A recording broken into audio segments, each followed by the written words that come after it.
Allez, on passe à notre chapitre première provinciale maintenant. Ivoire-Bièvre, le RFC Ivoire et le Standard de Bièvre accusent quelque peu le coup pour l'instant. Les Mosans restent sur 2 défaites et laissent Couvain, Mariembourg et Spie s'échapper. Les Ardennais font du surplace également dans le top 5. Alors, qui s'est réveillé? La réponse avec Laurent Dozimon et Jean-Philippe Fievet. Ivoire-Bièvre, toujours un match très attendu en P1. Le gardien ivoirien Blaise Fontaine est papa d'une petite Emma depuis aujourd'hui 11h33. Bravo à lui. Le médian ivoirien Geoffrey Brelet a 26 ans aujourd'hui. Wawa est blessé, Nico Massinon et Bou sont suspendus. Côté bièvrois, on note le retour de la déléguée porte-bonheur Karine Lheureux. Arnoux et Sébastien Toupet sont blessés. Rezette est suspendu. L'arbitre de la rencontre est Monsieur Defoin. Massinon en relais, ouais, bien joué, ça combine bien sur la gauche. Massinon le centre et Marion qui va être seul devant Mako, ça doit être goal. Et le réflexe de Mako, eh bien Bièvre n'est pas trop dans le match dans ces 10 premières minutes, c'est toujours 0-0. Alors Daoust qui décroche, la montée de sauter sur sa droite, Toussaint et Mayanga sont en pointe. Villalba est là, il doit à mon avis jouer collectif, pas de hors-jeu, jolie passe pour Daoust, c'est le goal, ouverture du score, remarquable, contre-attaque bièvroise, première occasion vraiment digne de ce nom pour Bièvre et ça a été rondement mené avec Villalba et finalement Daoust à la conclusion. Alors 7e minute de jeu en deuxième période, excellent coup franc donné par Laurent. Ouais, jolie déviation de Daoust. Et Toupet qui est dans l'axe, et Toupet qui va seul au but. Toupet qui doit glisser maintenant à gauche pour Mayanga. Mayanga, le débordement, le centre en retrait pour Toupet, le goal. Magnifique, contre-attaque encore une fois. Eh bien un but tout à fait comparable à celui que les Bièvrois ont inscrit en première période. Une contre-attaque rondement menée alors que Ivoire domine dans le jeu. Et c'est 0-2. Alors Lema, le bon centre, Sauté qui hésite et sauvé sur la ligne. C'était une occasion de Benjamin Massinon. Sauté qui a hésité, Laïska sauvé sur la ligne.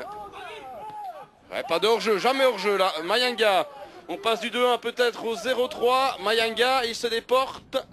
Alors il attend du soutien, devant lui Furnémont, Villalba. Villalba la frappe sur Fontaine. Et bien voilà, ça s'anime. Enfin, j'ai envie de dire, dans cette rencontre. Laurent, pas de faute. Laurent, la frappe, c'est goal. Oh oui, elle est belle ça, une frappe sèche du pied gauche. Christophe Laurent qui réduit l'écart, 1-2.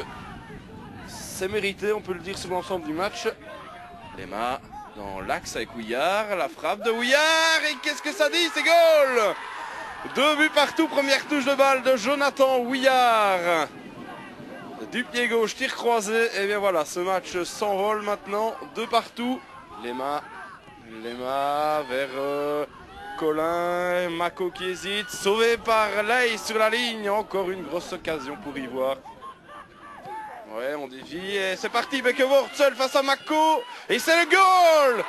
Incroyable dénouement dans cette partie, ce n'est pas encore fini, il reste encore 7 minutes, mais Bekkevoort qui offre pour l'instant la victoire à Ivoire, 2-3 et les remplaçants qui marquent du côté de Ivoire. Après Houillard, voici Bekkevoort. Alors Toupet, le bon coup de coin et la tête de qui? De Daoust je crois.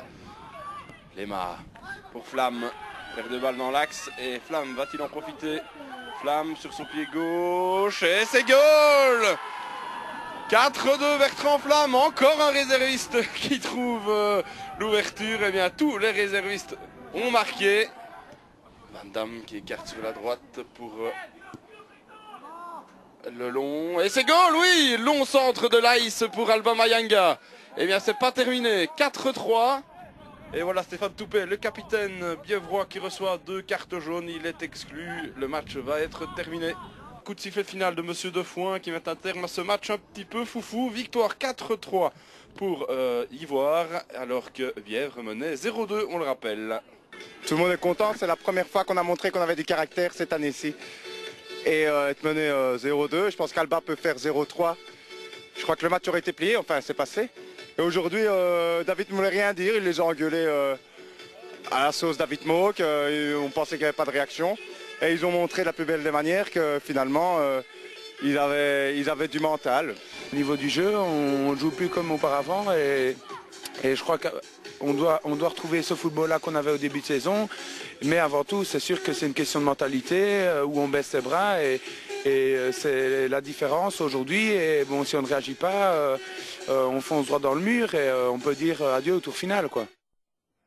Oui, Laurent Dozimon a profité de cette rencontre pour suivre de plus près l'entraîneur biévrois Frédéric Jacquemart en vue de notre émission La Troisième Mi-temps de mercredi à 18h40, dont voici un petit extrait.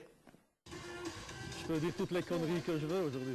Je peux dire toutes les conneries ce soir aujourd'hui. Ça c'est sûr. Je te rappelle au match aller, les gars ils étaient revenus dans le match, ils étaient bien revenus dans le match. Donc ne pas les laisser mettre la pression très haut et pas les laisser rentrer dans le match. Eux.